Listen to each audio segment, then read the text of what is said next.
Hi guys, ఈరోజు walking అని బయలుదేరాం. కానీ ఎండ చూసారా ఎలా ఉందో. పొద్దున్న 6:00 5:45 అలా బయలుదేరాం. కానీ ఎండ మాత్రం 9:00 ఉంది. అందుకనే ఇంకా బండి వేసుకొని అలా బయటికి వెళ్ళాం. చూసారు యమునా నది ఎంత బాగుందో. బ్రిడ్జ్ పై నుంచి వెళ్ళాలి. భలే ఉంది కదా సీనరీ. నాకు కూడా బాగా నచ్చింది. అలా కాయగూరలు కొనడానికి అటు వెళ్ళాం, కాయగూరల మార్కెట్కి. ఇక్కడైతే గాయస్ మనకి నచ్చినవి అంటే ఏం దొరకవు. ఇక్కడ ఏవైతే పండుతాయో అవే ఉంటాయి. చాలా తక్కువ వన్ సైడ్ ఉండవు ఇక్కడ.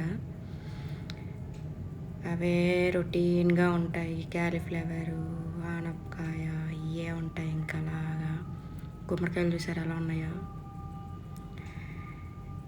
ఇంకా ఏం తీసుకుంటాంలే అని చెప్పి అలా అలా వస్తే ఇంక ఇక్కడ ఒక బీన్స్ కనిపించాయి. ఇదిగోండి గైస్, ఇవి తీసుకున్నాం.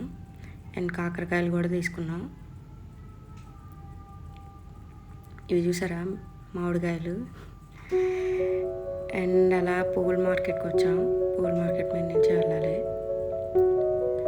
ఈ పువ్వుల మార్కెట్ చూస్తే మన ఆనందపురం ఉంది కదా గైస్, వైజాగ్ దగ్గర, అదే గుర్తొస్తుంది. కానీ అక్కడున్న పువ్వులు అయితే అన్ని పువ్వులు అయితే ఇక్కడ ఉండవు, చాలా తక్కువ. ఓన్లీ బంతి పువ్వులు, రోజెస్ ఎక్కువ దొరుకుతాయి ఇక్కడ.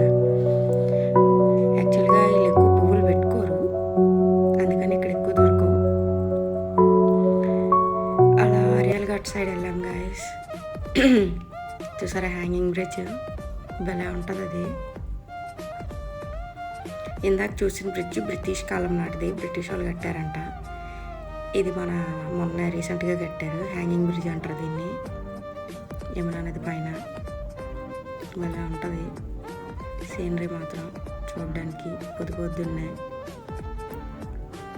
చూసారా ఆ పడవలు చూసారా గైస్ ఎన్ని ఉన్నాయో, బోట్లు. ఈరోజు ఏదో పొద్దు పూర్ణిమ ఏదో అంటాయి. అందుకే అందరూ త్రివేణి సంఘంకి వెళ్తున్నారు స్నానం చేయడానికి. బోట్ వేసుకొని వెళ్ళాలి, మధ్యలో ఉంటుంది త్రివేణి సంఘం. ఇంకా అలా వెళ్ళాం గైస్. అలా వెళ్తే చూసారా సీనరీ ఎంత బాగుందో, భలే ఉంది. అదే ఆ చెట్లు, పువ్వులు, వసంతకాలం ఏదో అంటారు గైస్. నాకు కూడా అంతగా తెలీదు.